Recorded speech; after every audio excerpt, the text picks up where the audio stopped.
Les populations du village Kayo à Tiamazassi peuvent se délecter de l'école primaire et collège.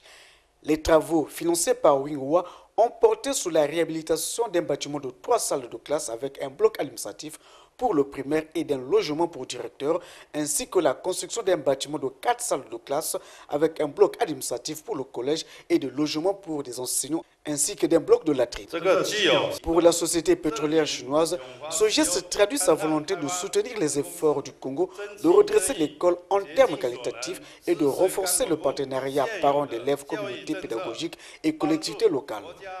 Le ministre Coliné Makosso a de son côté salué l'action de son collègue car les pouvoirs publics ne peuvent supporter seule l'éducation. Je voudrais saluer les efforts du ministre des Hydrocarbures qui veille à ce que, au nom du gouvernement, les entreprises placées sous leur tutelle investissent en faveur de l'éducation. À la vérité, cette action s'inscrit dans le cadre de la coopération Congo-Chine et du contrat de partage de production qui recommande que l'industrie pétrolière participe au projet de développement communautaire.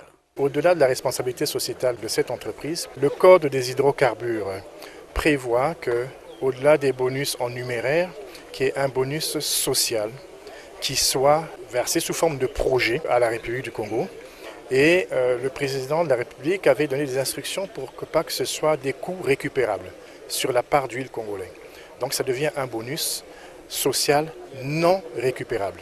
Et donc c'est dans le cadre de ces contrats de partage de production que cette société, sous notre impulsion, en lien avec le ministère de l'enseignement primaire, secondaire, a impulsé donc ce projet.